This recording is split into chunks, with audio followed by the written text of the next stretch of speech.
But now we are going to move on to our financial aid panel with Wanda Spradley, who is our Director of Financial Aid. Thank you. Great. Bye. Bye-bye. Have a great rest of the day. It was so nice to meet you.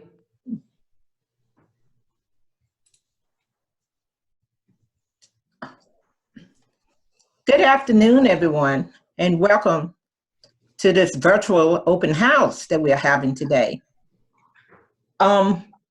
My name is Wanda Spradley, and I'm Director of Financial Aid here at Sweet Briar College. And it's only two of us in the office, so if you have called the office, you probably talk to me or my assistant, Leanne Burnley. I hope that you, by now, have received your financial aid award letter. And if you have not, it's not too late to apply for the financial aid. You just have to complete the free application for federal student aid. That is the only application Sweet Briar asks for. So filling out the FAFSA is you're applying for federal, state, and institutional aid. Am I controlling this or are you controlling it?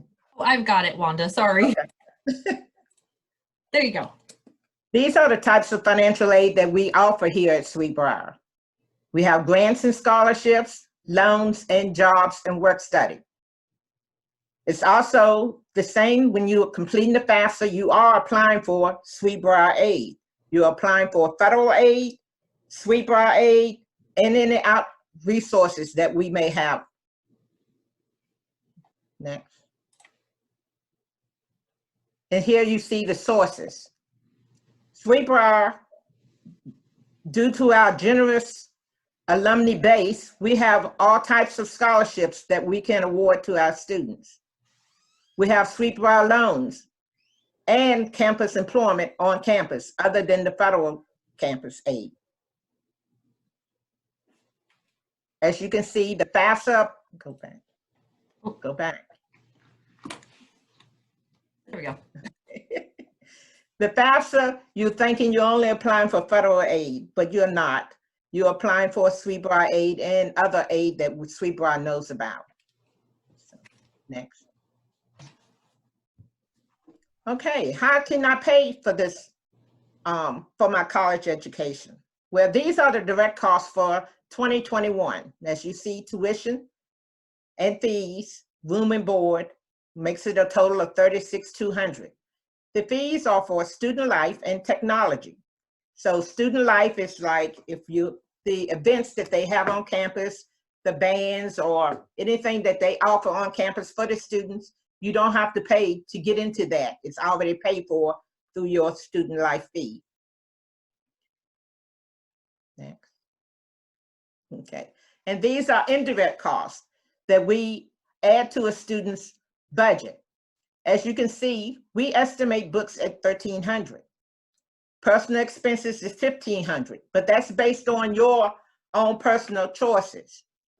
Transportation, this student is a Virginia student. We access $700 for her to go home 2 or 3 times a year, or even more for $700. It just depends on where you live as to what your tuition transportation budget is. Loan origination fees, that's if you are getting loans, there's an origination fee that come out of the loan that the government takes before we even see the money. And also a post office box fee of $56. That's because every student on campus has a post office box on campus, and they receive and can send mail just like the U.S. Postal Service. So you have an indirect budget of $36.81. Here's a copy of our award letter. And as you can see, it lists the estimated direct cost and then the estimated indirect cost. But below that, if you look at the grants and scholarships, this student is a Virginia student. She received the Sweet Briar Merit Scholarship, a Presidential Scholarship, and the Virginia Tuition Assistance Grant. The Virginia Tuition Assistance Grant is a state grant. It comes from the state of Virginia if you are a Virginia resident. Right now, they are saying we are going to get $3,400 per student if you're a Virginia resident. And there's an application that we will send to you once this is finalized. The student also got a Sweet Briar College grant. And that's the need-based grant that when you complete your FAFSA, this is a grant that you could qualify for. So her total gift aid is of $19,484. And also we list the federal loans. If you complete your FAFSA, everyone qualifies for a federal loan. We include that in your package, but you do not have to take the loan if you choose not to. And so the remaining cost for this family is $11,216. Next. This is the back of the award letter, and I want you to pay close attention to, please submit the following documents.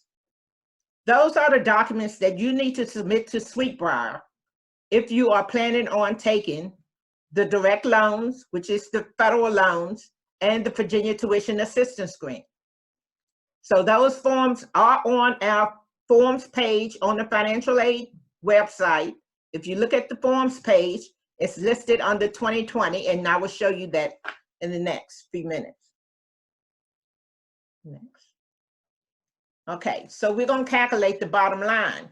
So our direct expenses is tuition, room and board, and fees. That's $36,200. The student got the gift money of $19,484, and then she's paying her deposit, saying, yes, I'm coming, of $250. So you subtract all of that from your direct expenses, and so you will owe a balance of $16,466. This is done without any loans. So let's say the student is going to do her student loans. The student qualifies for a $5,500 federal student loan. So as you see, $3,500 is subsidized. Subsidized means the government pays the interest on the loan while you are in school, but the origination fee comes out. So as you can see, the origination fee was $36 on that $3,500 loan. The interest rate was 4.53 for 1920. They have not set the interest rate yet, so we're waiting to hear what that's going to be in the next month or so. For the unsubsidized loans, all students qualify for a $2,000 unsubsidized loan. They have the same interest rate and origination fee as the subsidized loans. So for $2,000, you are clear $1,980. So if you subtract those amounts, the total due will be $11,022. For the $11,022, a parent could apply for the Parent Plus loan. That's also a federal loan. They do a credit check on the parent. But as you see here, the interest rate is 7.8% for 1920. And they also take an origination fee out of that. But for $11,022, you could apply for $11,490 and to clear the $11,022. And your approximate monthly payment will be around $128. You have two options on repaying this loan. Repayment can be deferred until after the student graduates 4 years, or you could do interest-only payments. That is up to you. They will give you that option once the loan has been approved and we have dispersed. So dispersing means your loan will be dispersed in 2 semesters. Fall semester, you will get half of the loan, and then again in spring, around late January when we disperse the second part of the loan. You will get information on your repayment. If you want to defer, you will get a letter from our office letting you know that we have dispersed the loan, and you will be hearing from your servicer. The Department of Education is your lender. So they will send you a letter saying, okay, we have assigned your loan to one of these servicers. They work for the Department of Education. So you will have your correspondence on who has your loan and who you should make your payments to, or whether you decide to defer them. Next. So let's say that you would like to get the direct cost. So you can borrow more in the Parent Plus loan. So this student decided if they wanted the total cost, so they decide to apply for the 14,703. That's her remaining balance plus the indirect cost.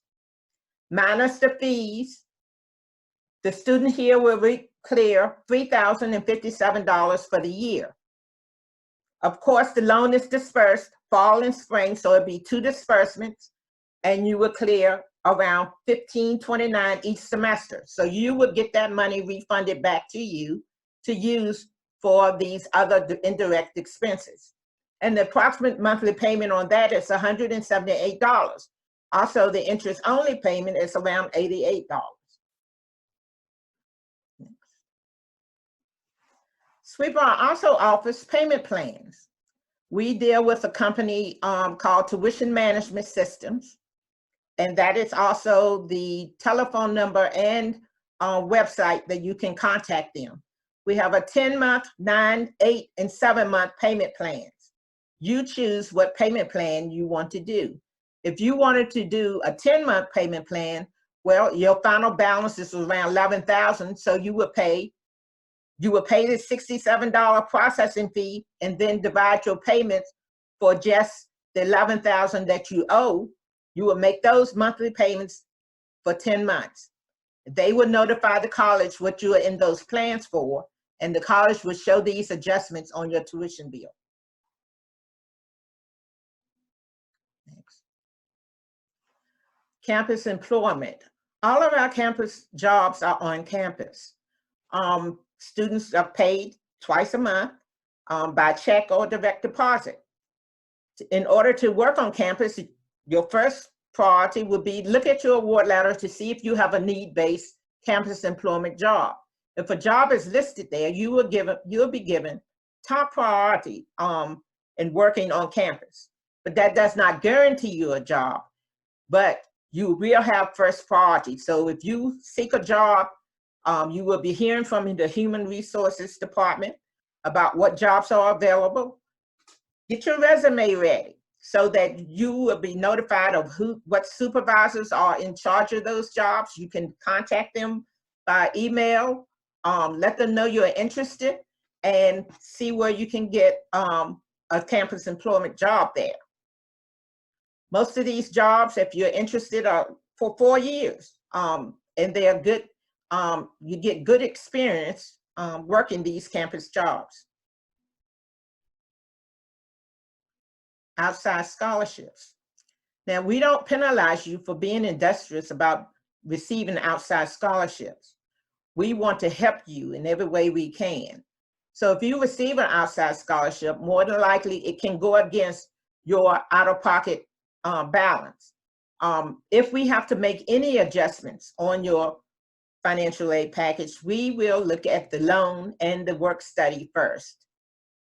And we will contact you whether we have to make any additional changes. But more likely, those are the 2 places that the adjustments will happen.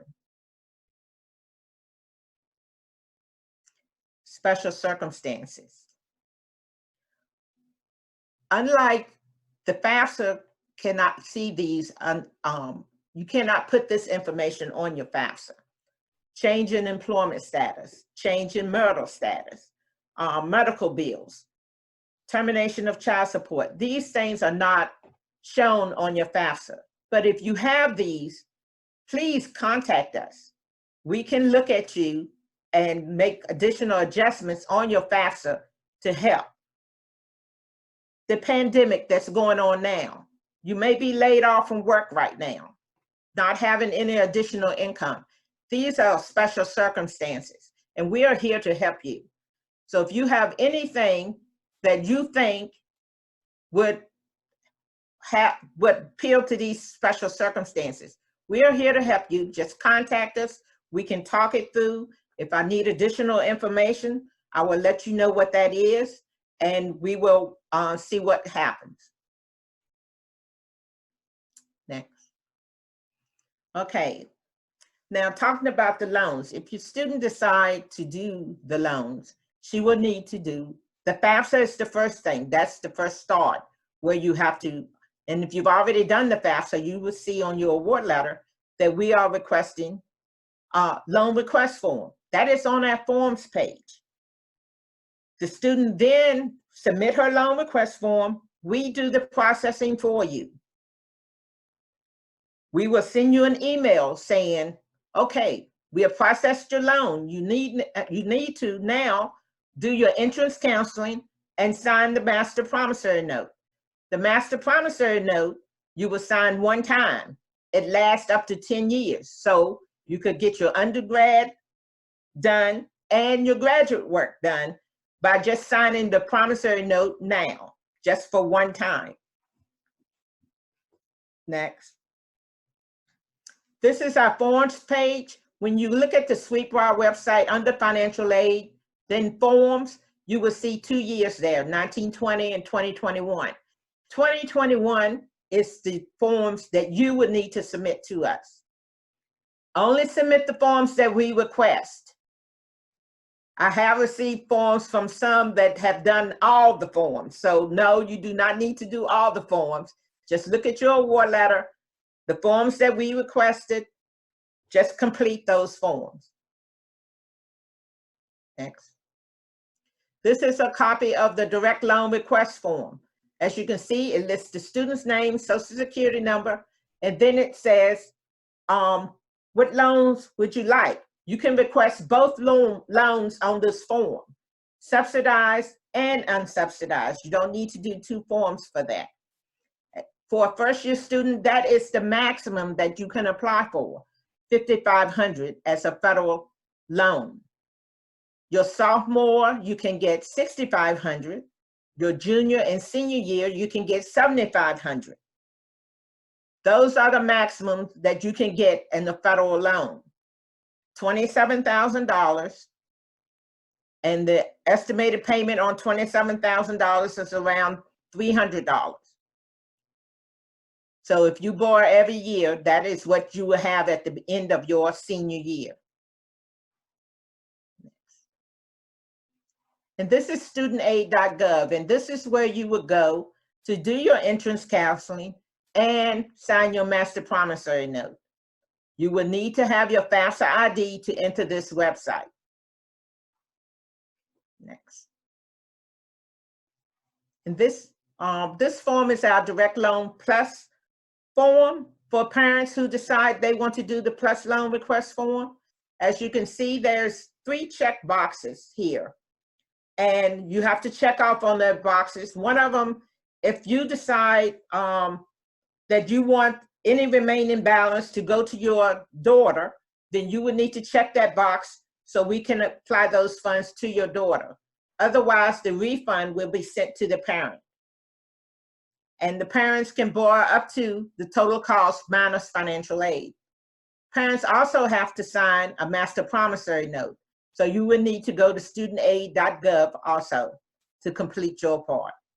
And you will receive an email from us also. Next.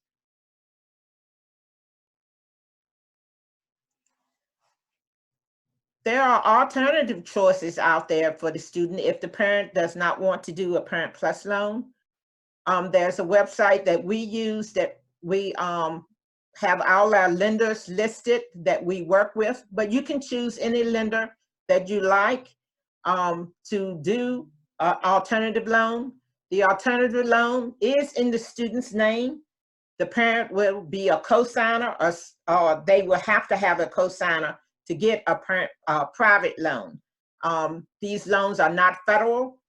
They are private loans, and the lender, such as like Sallie Mae, Wells Fargo, it's different lenders out there that we deal with, but you have the option to choose any lender that you want.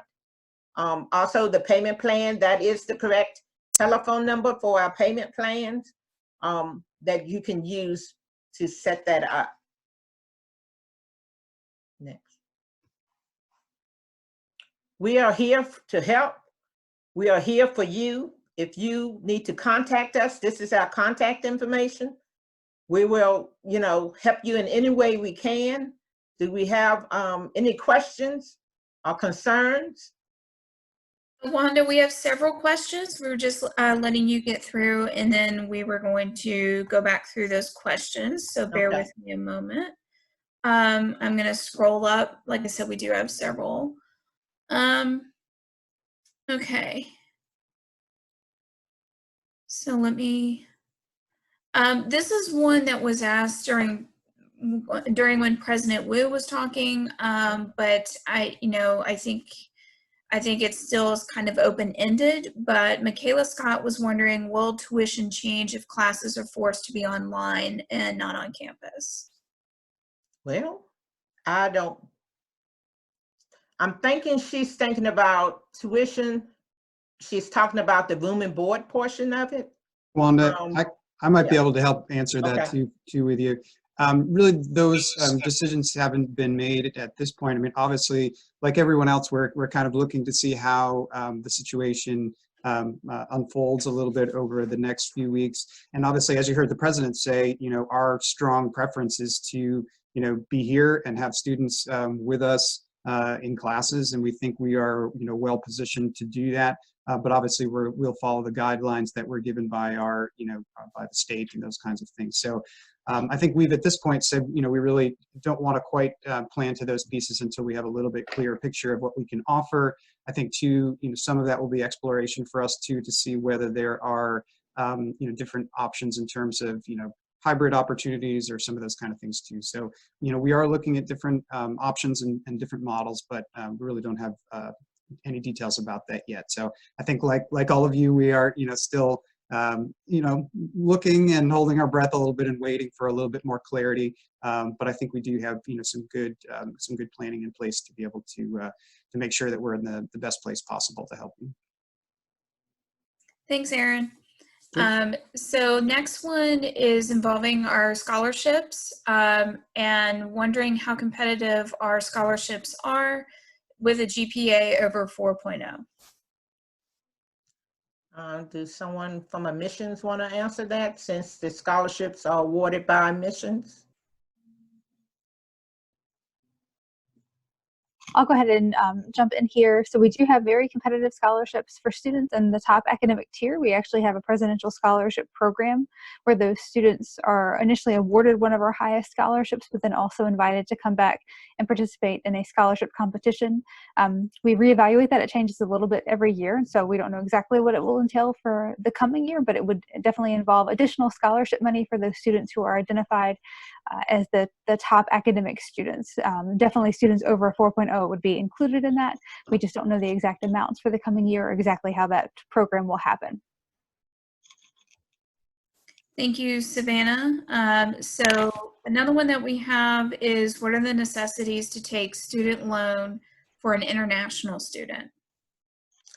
The FAFSA is the main form. So if you are a U.S. citizen or a permanent resident, those are the only ones that can complete a FAFSA. For the international students, I am sure there are loans out there for international students. You do have to have a U.S. citizen to co-sign for you to get those loans. And, I have a couple of lenders that I can send to you if that's one of your options. Okay, so another has asked, what if we are too old for 4-parent plus loans? There's no age limit on applying for a parent plus loan, but it is your option whether you want to take that or not. There is the alternative loans where someone would co-sign for you or the student. The parent would be the co-signer, or if they have any other co-signers, but the loan would be in the student's name. So she will be the one responsible to paying it back. If you are a co-signer, your name can come off the loan after 2 years of payment. So that could be an option for you. I think the student was asking if there's an age limit for the student on the Parent Plus loans. An age limit for the student. So if the student is 30, can the parent still take out the Parent Plus loan? No, that student is an independent student. And so the student will have to do all the loans. There is a plus loan for independent students. They do a credit check on that student for that loan. Okay, thank you. Okay, so we have another, is the FAFSA for international students as well? And if not, what is the alternative to getting financial aid for international students? No, the FAFSA is not for international students. We do have the certification of finances that this international student can apply for, and then we could see if we have additional funds for the international student other than the scholarship they received.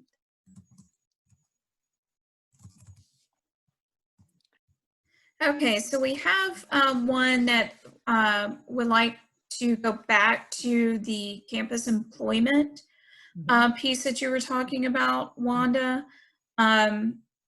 Yeah, they want to get a little bit more, I guess, a little bit more clarification on that, on about jobs on campus. Okay. Well, all jobs are on campus, and on your award letter, we award each student $1,000. That's working 4 to 5 hours a week to earn that $1,000. Now, your class schedule, you could earn more than that. It depends on the job that you apply for and what other jobs that you could. We have some students that have 2 jobs. So it depends on your class schedule and what available time you have. All right. So I have a few more in the chat list, but anyone is more than welcome to unmute themselves and jump right in to ask questions as well. These were just a few that came in during the conversation that we were having with Wanda. So the next one that I have is, how do we get a receipt for payments that they've made for on their financial aid and deposit and things like that? The business office will send you a bill. If you need a receipt, they can send you one. Do you need a receipt for your deposit or for payments that you will be paying for your tuition? Is that? Let me go back to that person that's asked that question, and maybe they can give us a little bit of clarification, but that was the last one on this list. So that one was coming from Carla. If you could clarify a little bit on the receipts that you're looking for. Sure, like we paid our enrollment deposit just now, just recently. We didn't get a bill for it ahead of time. It was just, like an email to tell us, the $250. So things like that. And like the fall semester, if we pay that up front, do you actually give us an invoice for that, or do we just pay it and then we get a receipt after the fact? Of the $250? That and then later when we do the tuition, okay, and the room and board too. You will get a bill, a tuition bill for what is owed. If you make a payment, it will show on your next bill what you have paid. I'm sure they can send you a receipt if you want a receipt of just that payment. Just have to contact the business office and they can do that for you. Okay, so that's separate from your office then? Yes. Oh, Yes. okay. Okay, so that was the end of the questions that were put in the chat. We are working to answer a few other questions that were put in the chat that we can just go ahead and answer for you all. Anybody like to hop on and ask additional questions? Wanda's the best. Now's your time to get them in. You can also screenshot this screen with the contact information if you'd like to reach out to them offline of this meeting.